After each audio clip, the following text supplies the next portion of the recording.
이번 동영상은 드리프트 디퓨전에 대한 세 번째 동영상입니다. 지난 동영상들을 통해서 우리는 드리프트 디퓨전 모델을 유도하는 데 성공을 하였습니다. 특히 전자의 컨티뉴이티 이퀘이션과 그리고 전자에 대한 커런트 덴시티 표현식을 만들어내는 데 성공을 하였고요. 여기에 덧붙여서 포화송 방정식과 그리고 홀에 대응하는 방정식들을 고려를 해주면 결국 전체 드리프트 디퓨전 모델이 될 수 있습니다. 하나씩 살펴보면 첫 번째 포화송 방정식은 디스플레이스먼트 벡터의 다이버전스가 넷 차지 덴시티인 로와 같다는 것으로 나타나고요. 일렉트론 컨티뉴이티는 전자의 시간 미분에 대한 것을 바로 커런트 덴시티로 나타낼 수 있다. 커런트 덴시티의 다이버전스로 나타낼 수 있다. 라는 것이 컨티뉴이티 이퀘이션입니다. 그럼 커런트 덴시티는 어떻게 구해지느냐? 그것이 바로 일렉트론 커런트 덴시티에 대한 표현식에서부터 나타나게 되는데요. 드리프트 디퓨전 모델이라는 이름에서 알 수 있듯이 일렉트론 커런트 덴시티가 드리프트항과 디퓨전항의 합으로 나타내어진다 라는 것을 이해할 수 있었습니다. 실제 구현상에서 컨티뉴이티 이퀘이션은 커런트 덴시티 이퀘이션을 흡수를 해서요. 다음과 같은 형태로 첫 번째 식과 같은 형태로 쓸 수 있게 됩니다. 플럭스에 해당하는 부분이 다음과 같이 그냥 쓰여질 수가 있게 되고요. 따라서 식을 원래 그 전에는 포화송 방정식, 컨티뉴이티 이퀘이션 2개, 커런트 덴시티 이퀘이션 2개 이렇게 풀어야 됐지만 실상은 컨티뉴이티 이퀘이션과 커런트 덴시티 이퀘이션이 합쳐지기 때문에 결국 방정식을 3개를 풀어주게 되면 되고요. 그리고 특별히 스테디 스테이트를 가정을 했을 때는 시간 미분항들이 모두 다 0으로 놓을 수 있기 때문에 결국 j2벡터의 다이버전스가 0이 된다 라는 식만 풀어주면 되게 됩니다.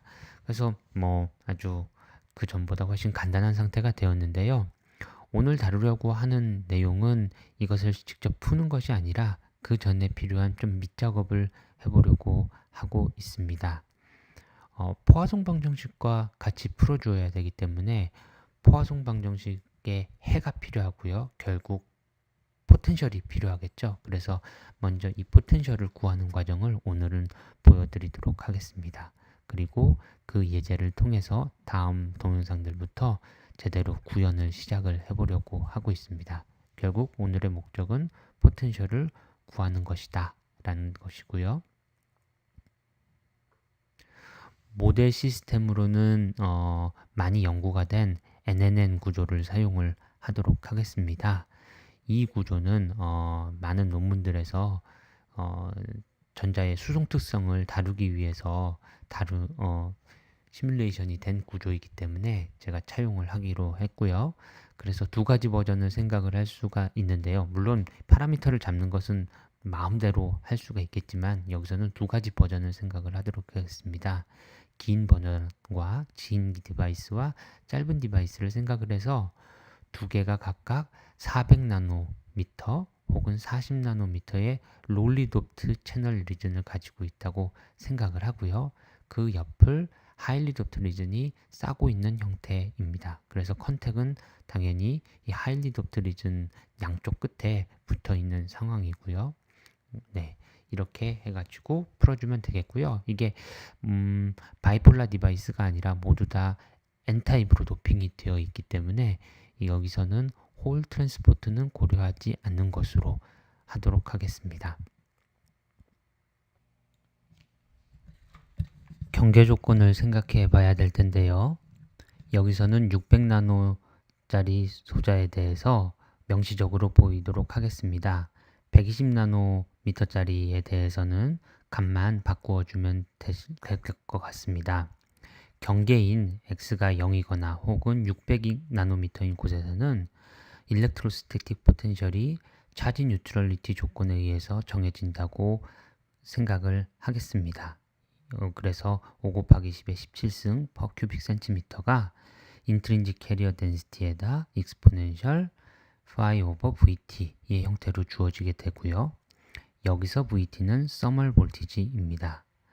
이 식을 통해서 electrostatic potential이 다음과 같이 도핑 덴시티를 intrinsic carrier density로 나눠주고 로그를 취해줘서 거기다 thermal voltage를 곱한 형태로 주어질 수 있게 됩니다.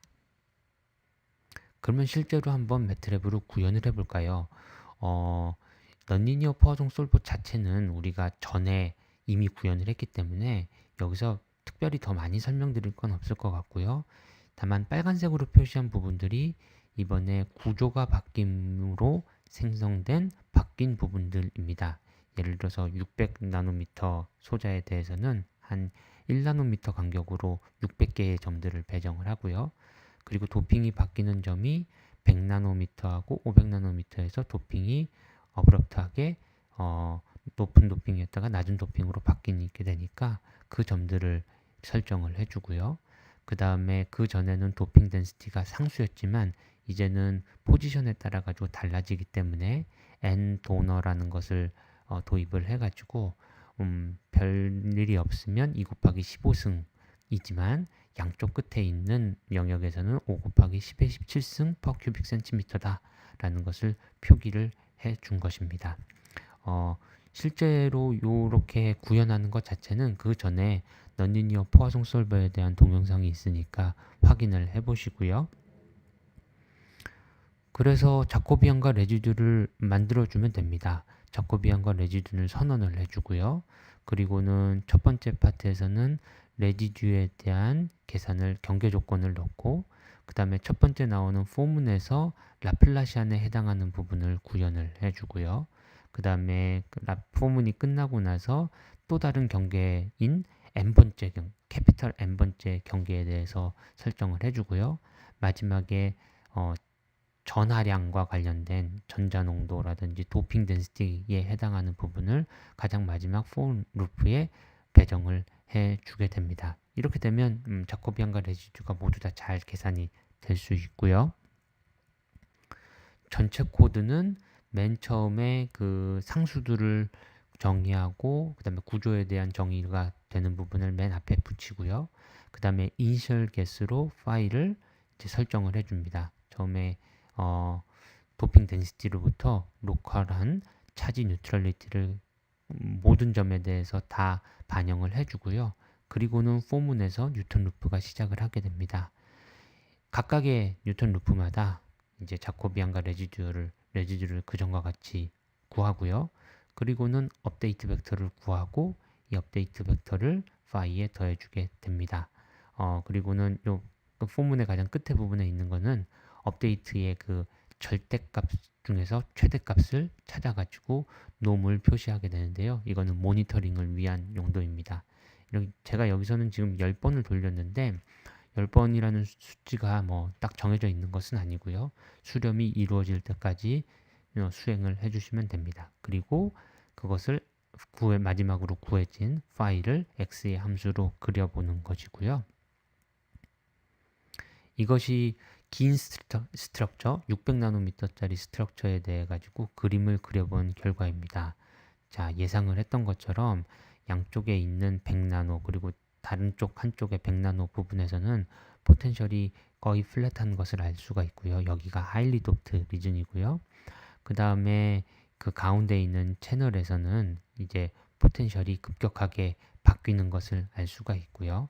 그 다음에 300나노에서 이렇게 300나노 포인트에서는 대칭을 이루고 있습니다. 지금은 넌리니어 포화송 방정식을 풀었기 때문에 포텐셜 프로파일이 대칭을 가지고 있고요. 물론 우리가 예를 들어서 600나노 쪽에 포지티브 전압을 걸어주게 된다면 그렇다면 그쪽의 포텐셜이 점차 증가하게 될 거라는 것을 알 수가 있습니다. 이런 비평형 상태에 대해서는 나중에 다루도록 하고요. 일단 오늘의 이 동영상에서는 이퀄리브리움에서의 넌리니어 포화송 솔버를 통해서 포텐셜 프로파일을 구해내는데 만족하도록 하겠습니다. 이제 다음 동영상에서는 이렇게 얻어진 포텐셜 프로파일 아래에서 어떻게 연속 방정식을 풀어줄 것인가에 대해서 다루어 보도록 하겠습니다.